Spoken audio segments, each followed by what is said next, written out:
ഈ മരത്തിന്റെ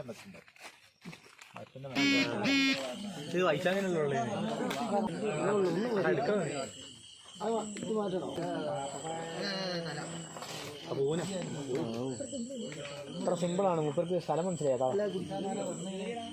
ആ കേറി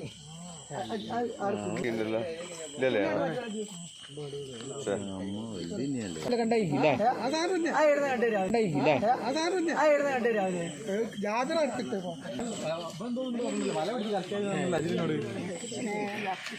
ഒരു ഏരിയ എന്ന് പറഞ്ഞാൽ വെള്ളത്തിന് താഴ്ന്നു നിൽക്കുന്ന സ്ഥലമായതുകൊണ്ട് ഇവിടെ വെള്ളത്തിൽ പല സാധനങ്ങൾ വരാനും വെള്ളം കയറുന്ന സമയത്ത് പൊത്തുകളിൽ കിടക്കുന്ന പാമ്പുകളൊക്കെ ഏജന്റുകളൊക്കെ കയറി വരാനൊക്കെ സാധ്യത ഉള്ളതുകൊണ്ട് ഇവിടെ വെള്ളം ഏരിയയിലുള്ള ആളുകളൊക്കെ ഒന്ന് പുറത്തിറങ്ങുമ്പോൾ നന്നായി ശ്രദ്ധിക്കുന്നത് നല്ലതാണ്.